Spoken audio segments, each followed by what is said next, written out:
An absolutely greedy day in the world of Magic the Gathering.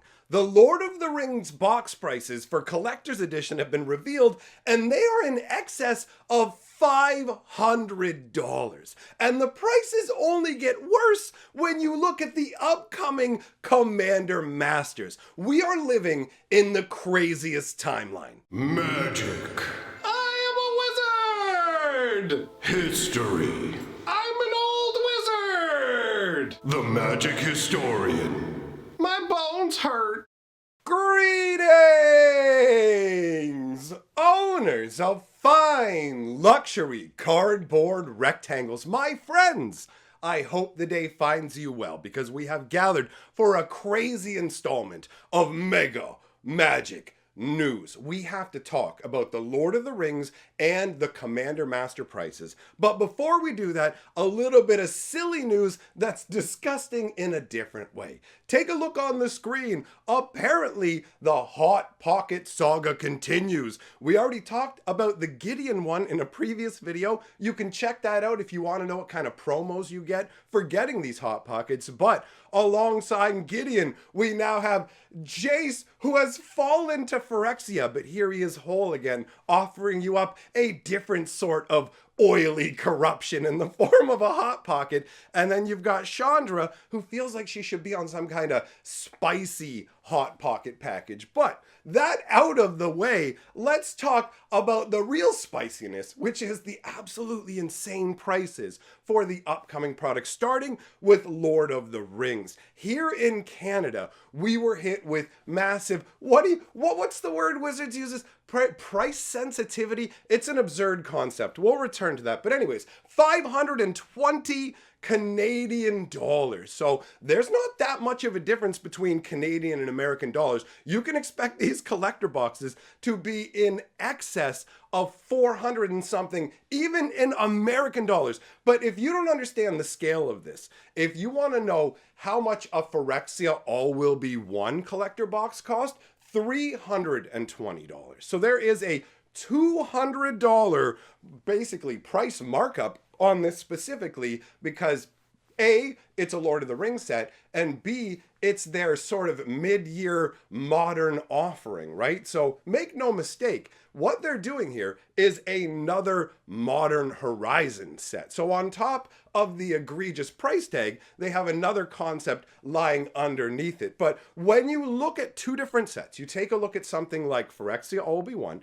and you take a look at the Lord of the Rings set, what are the differences between them in terms of putting sets together? The answer is licensing is essentially the only difference. They're going to have the same in-house people designing the actual Magic cards for the mechanics. They're going to tap the same Magic artists, at least mostly, to do the artwork, right? It's really just paying the estate of Tolkien for the right to use the Lord of the Rings property, and then obviously some wrangling, I suppose, as well in terms of what they're allowed to represent and how it has to faithfully stick to what's going on with the story. Whatever it is, obviously when it comes to Tolkien, they're not going to say, you can do whatever you want with our brand, but the point is, that's the only real additional cost that they have here. Everything else is the same cost for a regular Magic set, and yet we see a push up in price of almost 60% with no real justification other than we like to charge more for sets that we didn't design for standard.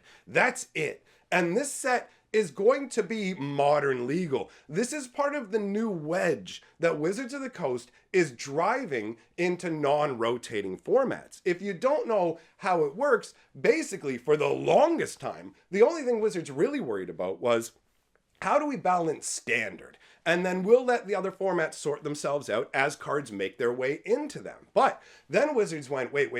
We want to essentially force rotation into every format. Now, they didn't explicitly say they wanted to force rotation into every format, but they talked about fire design, which is the most apt name for card design in Magic I've ever heard of, because ever since they started fire design, that's what the game's been on. Fire, and not in a good way. So the idea behind fire design is that every set should have cards that show up and have an impact on all of the different formats. So if you've ever wondered why Standard seems so insane now, it's because Wizards is like, yo, Standard's actually not really for the Standard format. It's for Commander, it's for Modern, it's for Pioneer, it's for anything and everything we think you might be playing. So they're basically going, we want to put these cards out there, but at the same time, they can't go too ham on Standard to get the cards into Modern, because that will cause absolutely insane power creep way beyond what we're already seeing. The amount of power that's needed to make ripples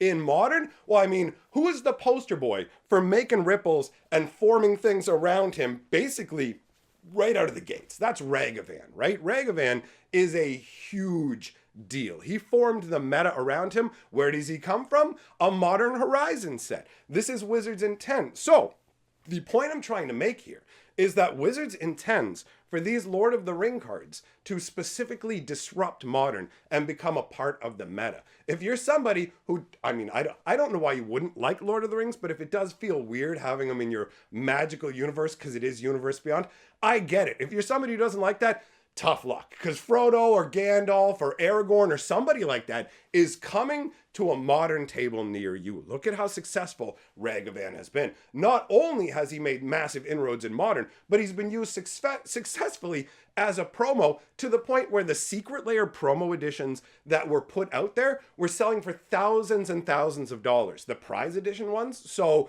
Ragavan is a marker of success for what they're trying to do with these Modern sets. This Lord of the Rings set is one of these Modern legal sets. So ultimately, you are going to see that the purpose of it is to extract a higher price tag from you in the initial purchase of the packs, but also to force movement in the Modern format, because that moves the singles market. It moves cards inside. Like, basically, you want to buy whatever Ragavan's in, but also now you have to buy stuff on the secondary market. Maybe some of your stuff is obsoleted, but essentially it's just forcing rotation in and at a higher premium, right?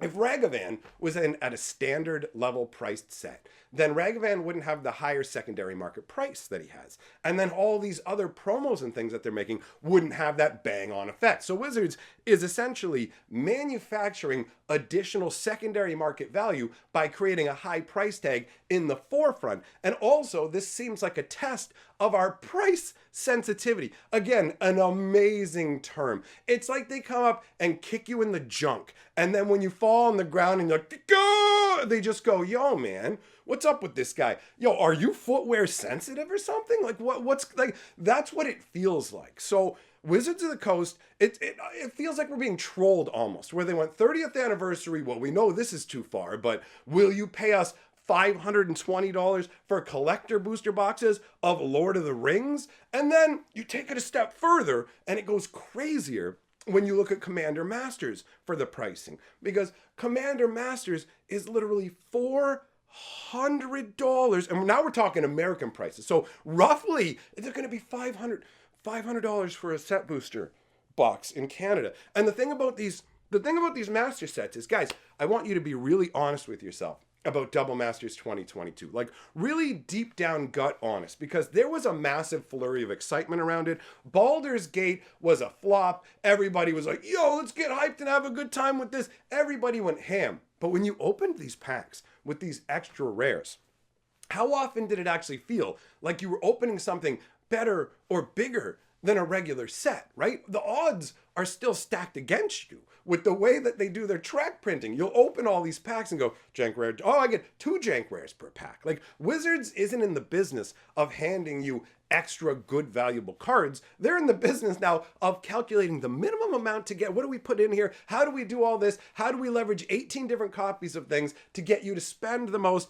And then how do we extract the most from the secondary market? Like, they're trying to work every possible angle. And so where is there anything organic anymore? Standards can't, like, formats can't grow organically. Markets can't grow organically. The whole thing starts to feel very top heavy. And instead of the card's values being based on something that at least is grounded in reality, it's based on, we keep making more expensive boxes. And that's why the cards are worth more, just because we're setting a base higher floor for these prices. So $400 US for a set booster box of Commander Masters, where most of the time you're just going to end up being disappointed. Wow, I got 3 rares. Can you tell me what they were? Yeah, a bulky 1, bulky 2, and Bulkasaurus. So you've got that trash. But then the most egregious part to me is at one point in Magic's history, they used to do reprint sets every year to get a bunch of cards into people's hands. Now we've reached the point where Wizards actively won't give us particular reprints unless it's in a set that's expensive enough. And when it comes to a set that's entirely reprints, they're the cheapest sets in the world to make. Wizards doesn't have to design the cards. They're already designed. They don't have to pay the artists for like 95% of the cards because they splash in a little bit of artwork. And in fact, that artwork may be something they previously paid for a different set and didn't even use. So it's not an additional cost to create this particular set either.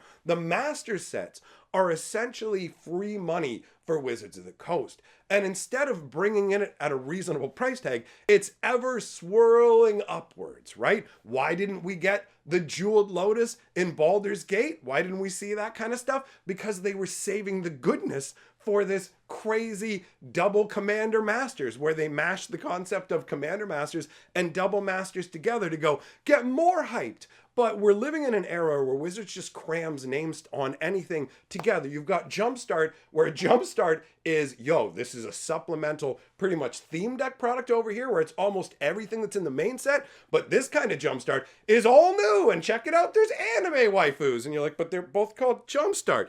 And it's like, what's Secret Lair? Oh, well, Secret Lair is a collection where you have, like, 5 or 6 hand-picked cards. They're usually not new cards. They're usually just reprints, but we do them in a very special style. And well, there's also Commander decks in Secret Lair that are just 5 new cards and 95 like reprints that have nothing special about them. And then there's also Secret Lairs that aren't Secret Lairs because we just call promos that we randomly hand out at events Secret Lairs. And also the participation promos are called Secret Lair. So Wizards just takes everything and meshes it all together and just keeps jacking up the price. And it seems like they're trying to figure out where is the freak out level. Like, we know with the 30th anniversary that this gold bordered basically proxy action is a no-go. But how far can we go with it? Like, my question is, did they originally intend to sell it for this price, or have they jacked it upwards because of how bad things have gone with 30th anniversary and the Dungeons and Dragons? This is a test to see how we will deal with this ever moving upwards. Like next year, what are we going to see? How are they going to top this? Commander quadruple quintuple masters. There's only so far you can go with cramming these extra packs in, and it's all ultimately unsustainable. The company isn't focused on improving card quality, right? Like, we have seen ever spiraling prices for the products, but we haven't seen an improvement in quality. In fact, we've seen a decrease in quality. For the first time in recorded history, I have witnessed very poor quality Japanese printing cards. That used to be the hallmark for the top tier. You've got different tiers. You've got North America, where we're hosed. You get stuff from Belgium, all right, you know what? You got a chance there, right? But Japan was like, yes, this is the goodness. You see the packaging, you see Japan on there, your thumbs up. Not anymore. It looks like Wizards has found another way to cut costs here and there. And part of it boils, I think that Magic the Gathering has a very specific issue that doesn't exist in other card games. It actually honestly requires an entire video of its own that actually allows Wizards to get away with this, because you can see that no matter what they do, the card quality gets worse, the serialized cards get worse, the stuff keeps selling. They sell premium editions of things, foil versions for more money that are literally tournament unplayable cards because of their warped condition, and yet the stuff keeps selling. And so for the short term, the money is flowing upwards. Hasbro's up there going, oh good, we need this. This is a lifeline keeping us alive. But this is super bad for the game. There is a threshold. Like, I can't afford this stuff, bro. Legitimately. Phyrexia LB1 collector boosters, we're already like, maybe I can get a little, but now we're just moving into like, okay, well, I may as well get Lamborghini for feet now at this point. It's just like, obviously there's a part of it that's just, if you're mega rich, this ain't an issue for you. Live your life, bro. Don't even bother listening to me. But if you're like me, and you find these prices to be insane, then I invite you to come on over to my rant stream that I am doing tonight, because I have a lot of swearing and anger that I need to get out over these crazy prices, because I want Magic to be around for 1 billion years, and I don't want these people driving it straight into the ground with these insane money grab short term. Like, what are you doing? How do you, $400 set booster boxes, right? It's insane. Anyways. I'm going to devolve into ranting. That's what I'm going to do tonight on the live stream. I'll leave a link. The thumbnail looks like this, wherever it is on the screen. It's got my face on it. That's me. So come on by. Big thank you to all my patrons for supporting the channel. And I will see you all, my friends, for the next complaint-filled video. Or maybe we'll be having a good time. Who knows? See you then.